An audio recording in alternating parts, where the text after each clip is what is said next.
नमस्कार, हमारे छत्तीसगढ़ देख रहे हैं आप और मैं हूं आपके साथ सपना दीपक मल्लेशिया। बुलेटिन का आगाज करेंगे। जगदलपुर नगर निगम में शहर की नई सरकार आते ही अवैध निर्माणों पर बुलडोजर कार्रवाई शुरू कर दी गई है। तो वहीं शनिवार की जगदलपुर नगर निगम के नवनिर्वाचित महापौर संजय पांडे एवं पार्षदों ने पद और गोपनीयता की शपथ ली। शपथ लेने के तुरंत बाद नगर निगम का अमला सक्रिय हुआ और ऐतिहासिक दलपत सागर के ग्रीन लैंड से अवैध रूप से निर्मित वान्या लॉन की दीवार गिरा दी गई। वहीं बुलडोजर के साथ नगर निगम का अमला मौके पर पहुंचा था। साथ ही पुलिस के जवान भी इस घटना से निपटने के लिए तैनात किए गए थे। बताते चले कि शहर दलपत सागर के आउटर इलाके के ग्रीन लैंड पर अवैध तरीके से लॉन का निर्माण किया गया था और ये मामला हाई कोर्ट तक भी पहुंचा, लेकिन कोर्ट ने निर्माणकर्ता को राहत नहीं दी।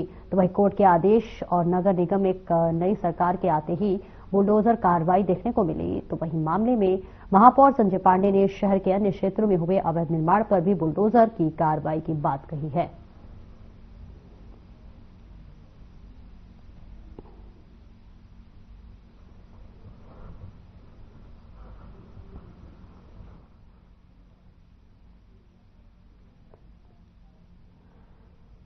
तो देखिए तस्वीरें आपको दिखा रहे हैं जहां कोर्ट के आदेश पर बुलडोजर की कार्रवाई होती हुई नजर आ रही है।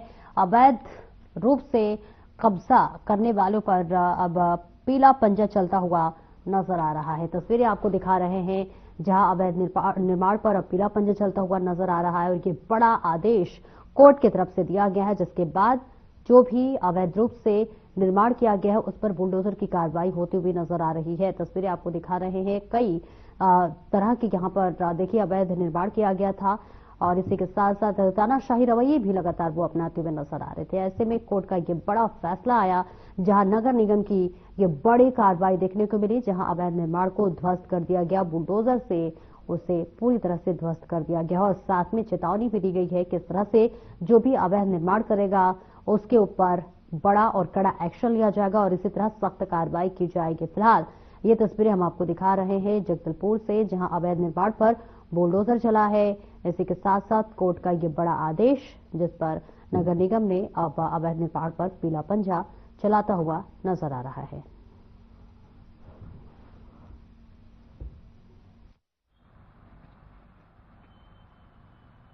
अच्छा, एक बड़ी कार्रवाई हुई है। वान्या लॉन करके एक व्यावसायिक रूप से इस्तेमाल किया जा रहा था यहाँ पे ग्रीनलैंड पर। माननीय हाईकोर्ट ने निर्देश दिया था इस पर समुचित कार्रवाई के लिए। मैंने इनको 2 बार अवसर दिया था पर इनके द्वारा अभी अतिक्रमण हटाने पे कोई अपना स्वतः कार्रवाई नहीं की गई, इसलिए हम लोगों ने यहाँ कार्रवाई आज करी है वान्या लॉन पे, जो कि ग्रीनलैंड पर स्थित है। अवैध निर्माण है, नगर पालिका निगम के बिना अनुज्ञा के और बिना व्यावर्तन के ये व्यावसायिक निर्माण किया गया है। फाइन भी हुआ कुछ? जी, इससे हम लोग का जो नियमतः फाइन तो नहीं, जो भी राशि अवैध निर्माण को हटाने में लगती है वो राशि वसूल करने का नियम है। देखिए, हमारी सरकार जो है वो घर बनाने और बसाने में विश्वास रखती है, परंतु यदि कोई अवैध काम करेगा, विधि सम्मत काम करेगा तो हम उसका सुरक्षा भी देंगे और विधि असम्मत काम करेगा तो नगर निगम कार्रवाई भी करेगा। तो देश के लिए बड़ा, ये नगर के लिए बड़ा मैसेज है कि अगर आप विधि से अलग हटके काम करोगे तो कोई बख्शा नहीं जाएगा। और उसी संबंध में आज नगर निगम ने बड़ी कार्रवाई की है। हाईकोर्ट के निर्देश भी हैं, एनजीटी का भी निर्देश है, उस आधार पर आज कार्रवाई की गई है। और ये उन लोगों के लिए बड़ा संदेश है जो इस प्रकार का अवैध निर्माण करते हैं, उनके लिए एक बड़ा संदेश। देखिए, अवैध कब्जे आप देखेंगे नगर से अतिक्रमण हटाए जा रहे हैं। पिछले 2-3 दिन से आप लोगों ने कार्रवाई देखी होगी, हाथा ग्राउंड के समीप भी हटाए गए हैं, गोल बाजार में भी कार्रवाई हो रही है, संजय बाजार में भी हो रही है। तो शहर को सुव्यवस्थित बनाने के लिए हम कड़े नियम लेने, कड़े कदम उठाने से भी परहेज नहीं करेंगे। ये जो रोड किया जिसे वो क्या करेंगे? सब कार्रवाई जो विधि सम्मत होगा वो कार्रवाई करेंगे। और शपथ हुआ है, इसके बाद बैठ के आयुक्त से और हमारे लीगल टीम से बात करेंगे और किसी नतीजे में 10 साल तक जो अवैध तरीके से होर्डिंग लग रहे थे शहर में नेताओं के जन्मदिवस से लेकर वहां तक, तो उसको एकदम से बदलना थोड़ा समय लगेगा। हम 6 महीने के अंदर ये सारे चीज ठीक कर देंगे। चार्ली चौक जो है को हिदायत दी जाएगी कि अपनी दुकान को समेट कर रोड के अंदर रखें। नाली के ऊपर जो लेके गए हाँ, सब इस बात का नोटिस कार्रवाई शुरू कर दी। इन तारीख को नहीं काम करेगी। देखिए, अवैध तरीके से लोगों जमीन की दलाली करना, इस प्रकार से अवैध निर्माण करना, ये तो कांग्रेस के डीएनए में है। हमारी सरकार आई है, आपको अंतर दिखाई। और वही अयोध्या धाम में मर्यादा पुरुषोत्तम प्रभु श्री रामलला की प्राण प्रतिष्ठा के पश्चात देश भर में भक्तों का उत्साह अद्वितीय है। तो वही रामनगरी के दिव्य दर्शन की पवन अभिलाषा को साकार करने के बिलासपुर के प्रसिद्ध समाजसेवी एवं उद्योगपति प्रवीण झा ने एक अनूठी पहल की है। हर वर्ष 1008 श्रद्धालु को श्रीराम दरबार की मंगलमय यात्रा कराने का संकल्प लेते हुए इस वर्ष वे 21वें भव्य बसों की व्यवस्था कर रहे हैं और यहां यात्रा पूरी तरह से निःशुल्क होगी, जिससे श्रद्धालुओं के लिए प्रसाद रूपी भोजन, नाश्ता, अयोध्या में ठहरने की सुविधा तथा दर्शन के उपरांत सुरक्षित वापसी की संपूर्ण व्यवस्था उसकी सेवा भावना के ओतप्रोत टीम द्वारा की जाएगी।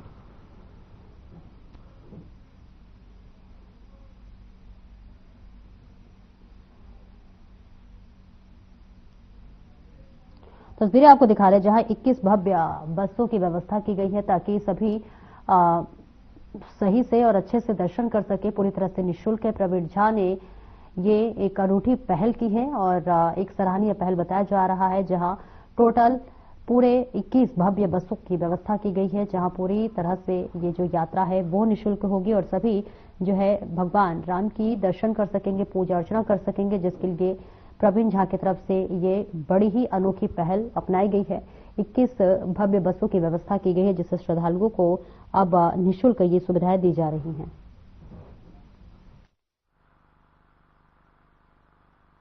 करना चाहिए हम लोगों को। उसी एक आया हूँ भगवान श्री राम की यात्रा करने का, और विशेष आप लोग का आशीर्वाद और सहयोग रहेगा। इसमें इस बार यात्रा में खास ये रहेगी, जो पिछले बार गए हैं वो इस बार यात्रा नहीं कर पाए।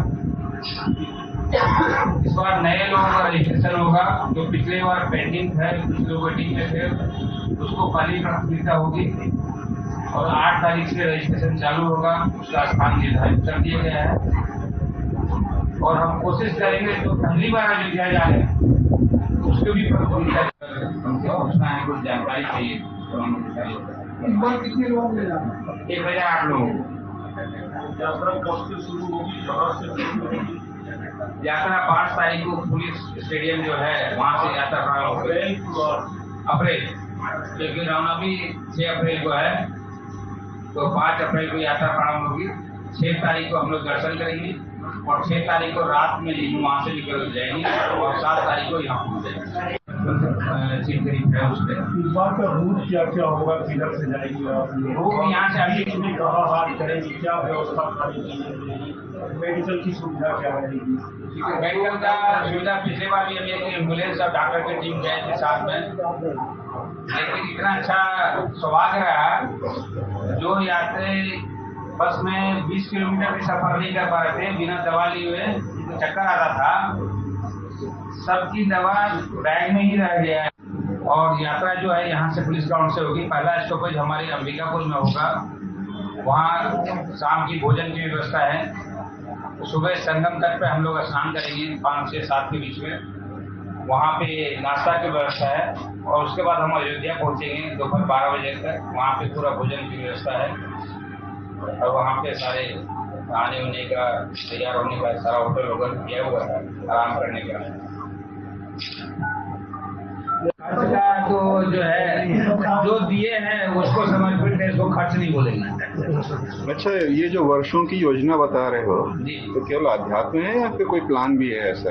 ये सिर्फ अध्यात्म, एक ही काम है अध्यात्म। कोई इसमें योजना नहीं है? इसमें सरकार का कुछ सहयोग नहीं, सरकार का सब्जी सरकार सहयोग करेगी तो हम लोग क्या करेंगे? वैष्णो देवी का भी प्लान कभी बनाएंगे? देखिए, सारी इच्छा उनके अनुरूप होता है, उनका भी आदेश होगा तो हम वहाँ भी जाएंगे। अरे हम जगह है लाल बाहर थाने के बगल में Anjani E plaza, first floor 24 number 100। Online होगा ऑफलाइन होगा? नहीं, ऑफलाइन। और छत्तीसगढ़ में उद्योग व्यापार की तरह बीजेपी के पूर्व राज्य मंत्री मुर्तजा फनक के हमारे सहयोगी ने बातचीत की। उन्होंने कहा कि उद्योग व्यापार वाणिज्य में विकास को वैकल्पिक आय बढ़े और नए रोजगार सृजन हो। इसे ध्यान से रखते हुए सरकार के नई स्थापना नीति और श्रम कल्याण योजना बनाई गई है। इसी के साथ साथ छत्तीसगढ़ में ऑन डिमांड आठों काल चारों पहर उद्योग व्यापार वाणिज्य और व्यवसाय की अनुमति प्रदान की जाएगी। सरकार ने बजट सत्र में इस बात की घोषणा की है कि छत्तीसगढ़ के उद्योग व्यापार और दुकानदार यदि चाहें तो उनको 24 घंटे 7 दिन व्यापार करने की अनुमति दे सकते हैं विशेष परिस्थितियों में और नीति के तहत। साथ ही उन्होंने दुकान स्थापना अधिनियम में संशोधन करते हुए जो लाइसेंस शुल्क था उसको 10 गुना कर दिया है। जो सालाना 100-150 लगता था जो 1 से 1,500 लगेगा, जिसका 250 शुल्क था उसको 2,500 कर दिया है और 6 महीने के अंदर अनिवार्य कर दिया है कि सबको आवेदन करना है।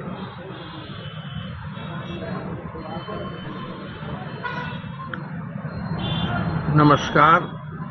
सबसे पहले मैं साय सरकार का बहुत बहुत स्वागत अभिनंदन करता हूं कि उन्होंने व्यापारियों के बारे में चिंता रख करके व्यापार को बढ़ाने के उद्देश्य से युवा लोगों को आगे बढ़ने के लिए, युवाओं की सोच को आगे बढ़ाने के लिए, उनको व्यापार में आगे बढ़ने के लिए ये एक नई व्यवस्था लाने का प्रयास किया है। सोच बहुत अच्छी है।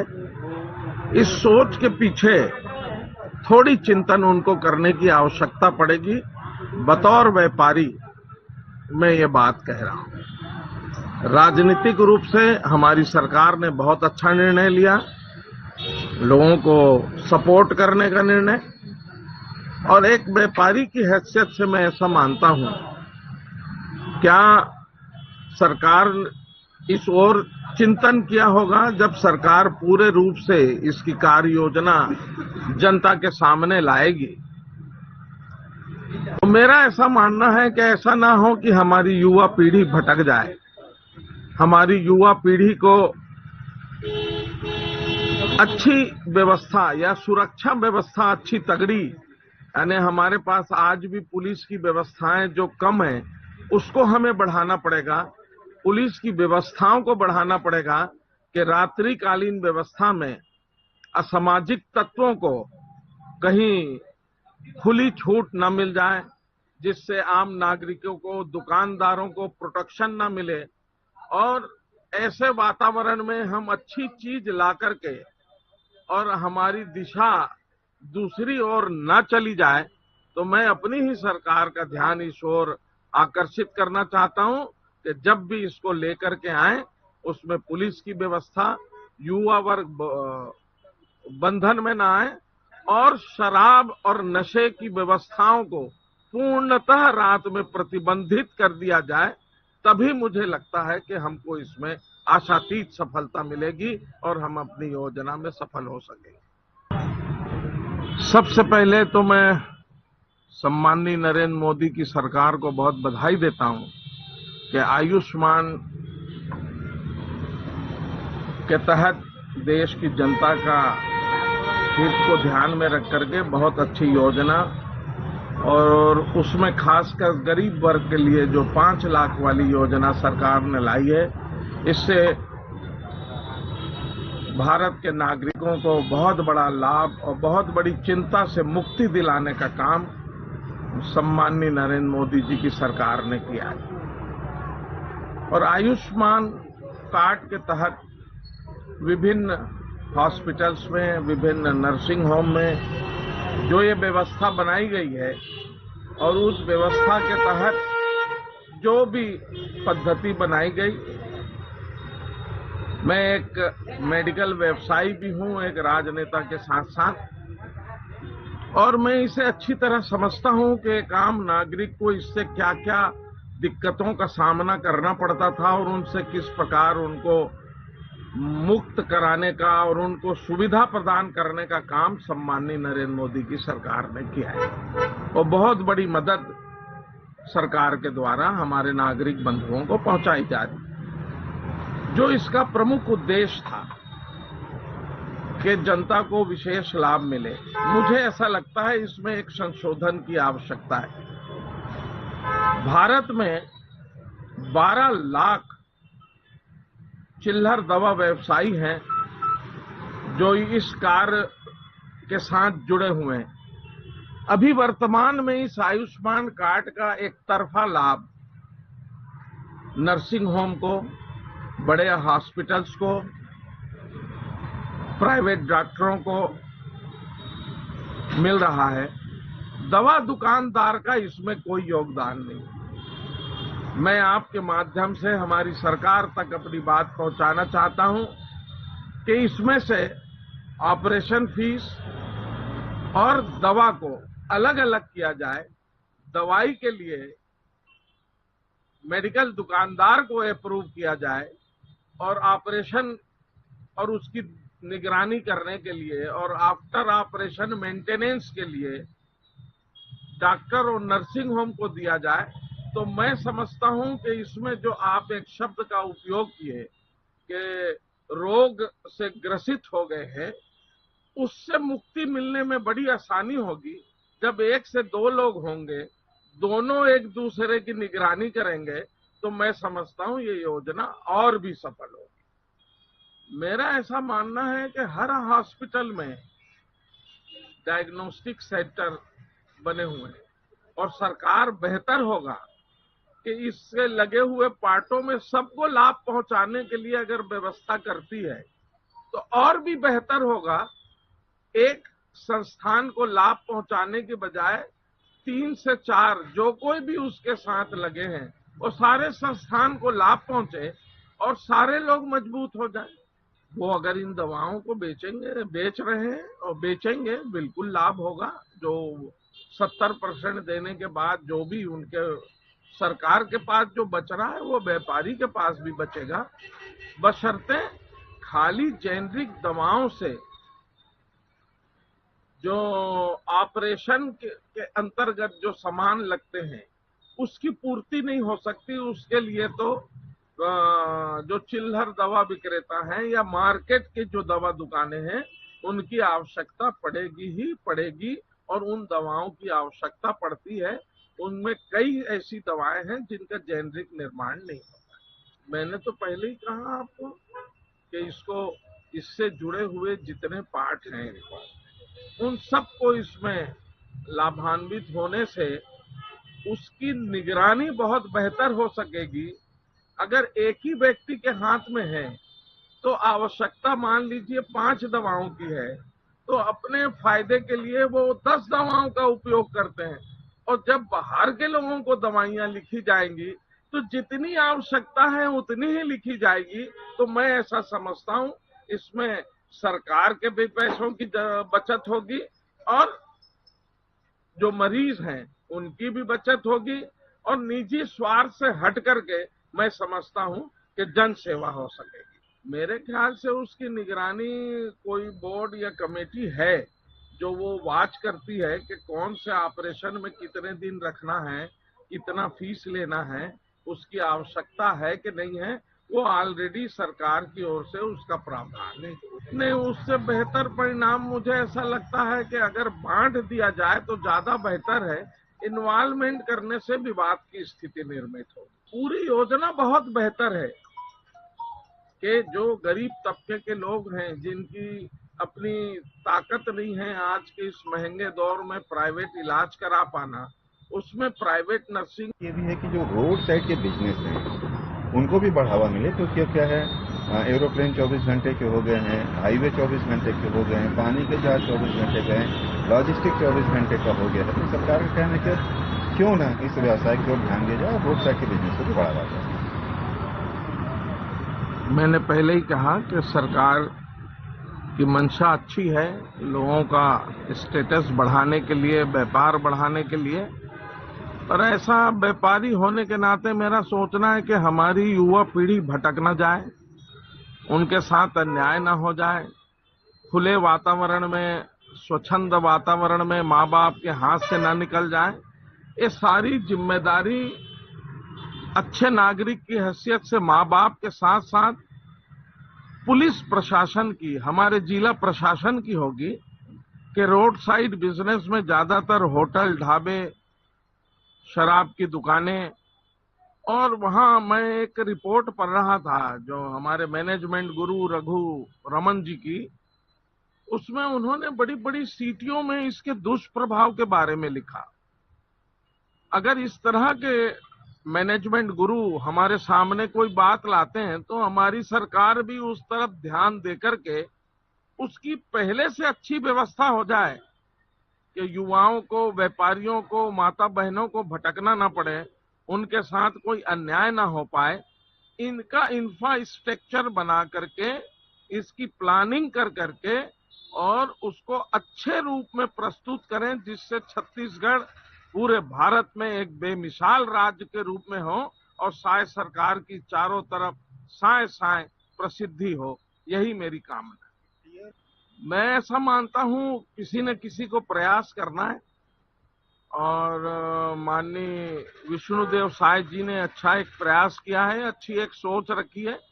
हर नए काम में कुछ न कुछ दुविधा सुविधा आ सकती है, उसी बात को ध्यान में रख करके मैं ये बात कह रहा हूं कि हमारे जो प्लानर हैं, जो हमारे पार्टी की ओर से इसमें गाइडलाइन देने वाले लोग हैं, वो इन बातों को ध्यान दे करके एक अच्छी प्लानिंग के तहत उसे छत्तीसगढ़ के नागरिकों के सामने प्रस्तुत करेंगे, ऐसी मेरी कामना है। आपकी बात सही है कि जब खुला वातावरण मिलेगा और पूरी छूट होगी तो व्यवस्थाओं को समझने के लिए पुलिस विभाग आज भी रात की ड्यूटी करती है, हाईवे पेट्रोलिंग करती है, मगर अभी लिमिटेड लोगों के बीच में जाना है। और ये जो खुला वातावरण बनेगा उसमें हमारे पुलिस प्रशासन को, जिला प्रशासन को भी ट्रेनिंग की आवश्यकता पड़ेगी, एक गाइडलाइन की आवश्यकता पड़ेगी, और उसके हिसाब से कि लोगों को उसकी दिक्कतें ना हो और असामाजिक तत्वों को अपनी कार्यविधि आगे बढ़ाने में, कार्यवाही करने में हमारा प्रशासन सक्षम। बिल्कुल आप सही कह रहे हैं, कोई भी नए काम में ये बातें उठ सकती हैं, पर मैं ऐसा सोचता हूं कि जब सरकार ने सोच करके इस योजना को लाया है तो 100% वो इनके तमाम पहलुओं को और हमारे जैसे छोटे कार्यकर्ताओं के माध्यम से जो हम अपनी संभावनाएं व्यक्त कर रहे हैं, आपके माध्यम से हम सरकार तक पहुंचा रहे हैं, और हमारी ही सरकार आवश्यकता समझेगी तो हमारे सुझावों को जोड़ करके और बेहतर छत्तीसगढ़ में बेहतर काम को अंजाम दे करके हमारे व्यापारियों को लाभ पहुंचे। पर्यावरण शिक्षा शास्त्री ऋषवेश जोगलेरके से हमारे सीनियर संवाददाता ने सरकार की विभिन्न योजनाओं को नई औद्योगिक और व्यावसायिक स्थापना नीति पर खास बातचीत की है। इस नीति के तहत कोई भी सरकार को आवेदन पत्र जमा कर 7 दिन और 24 घंटे अपना संस्थान खोल सकता है। इस संबंध में सरकार ने व्यापक रूप से नीति बनाई है। सरकार ने नई गुमाश्ता पॉलिसी जो है दुकान स्थापना और उद्योग प्रस्तुत किया है छत्तीसगढ़ में कि अगर जो व्यवसायी जो उद्योग चाहे कि वो उनका उद्योग 24 घंटा 7 दिन काम करना चाहे तो वो अगर आवेदन करते हैं तो उनको परमिशन दी जाएगी जो निर्धारित नियमों से आते हैं। छत्तीसगढ़ की परिदृश्य आपको लगता है कि ये वायबल है, ये सराउंड कर सकता है या इसके कुछ? देखिए, किसी भी एक्ट के एग्जीक्यूशन या क्रियान्वयन में हमेशा सैद्धांतिक और व्यावहारिक पक्ष को अलग अलग देखने की जरूरत है। सिद्धांततः चीजें बड़ी आकर्षक लग सकती हैं कि आप 24 घंटे व्यवसाय की ओपनिंग दे रहे हैं और आप लोगों को रोजगार देंगे और उनकी फीस है वो बढ़ा देंगे तो सरकार को राजस्व की भी आय होगी। परंतु एक बात हमेशा याद रखिए कि इस प्रकार का जो ये एक्ट आया है, ये गुमास्ता एक्ट क्यों आया है? इसलिए आया था कि जो असंगठित क्षेत्र के जो कमजोर तबके के श्रमिक हैं उनका जो नृशंस दोहन हो जाता है और उनकी कोई आवाज उठाने वाला नहीं होता, उसकी वजह से इन्होंने गुमास्ता एक्ट लागू किया कि भाई ये मनमाना काम मत कराएं, 8 घंटे करें, फिर छुट्टी दें, फिर मेडिकल दें, फिर सीएल भी दें, ऐसी बहुत सारी सुविधाएं उनमें थी। पर भारत के अनऑर्गेनाइज सेक्टर में गवर्नेंस के कमजोर होने के चलते, यानी शासन जो है वो अपनी भूमिका को ठीक से नहीं निभा पाता। क्या लाभ हुआ श्रमिक वर्ग को? क्या लाभ हुआ? कुछ भी नहीं। अभी भी 8 घंटा कहने को है, परंतु 12-12 घंटे काम लिया जाता है। अभी भी मिनिमम वेज बिल लगा है, परंतु उतना भुगतान उनको नहीं किया जाता। बहुत संवेदनशील संस्थानों में भी मेडिकल फैसिलिटी, जहां मेडिकल टेस्ट जरूरी है, वो नहीं होती। लोग बीमार पड़ जाते हैं तो उनको सुविधा नहीं है। तो मेरा हमेशा से ये कहना है कि शासन को सबसे पहले गवर्नेंस पर फोकस करना चाहिए। अपनी व्यवस्था ऐसे विकसित करिए कि जो भी आप कानून लगाएं उसके क्रियान्वयन का नियंत्रण जो है वो मजबूती से आपके हाथ में हो, तब आपके कानून संशोधन में या नया विचारों के आने में कोई बुराई नहीं, अच्छी बात है। यानी जैसे कि लोग कहते हैं ना कि भाई रेलवे 24 घंटे चलता है, रेलवे ऑर्गेनाइज सेक्टर है, शिफ्ट में काम होता है। और अगर मान लीजिए कि 8 घंटे से ज्यादा किसी को पैसा मिले।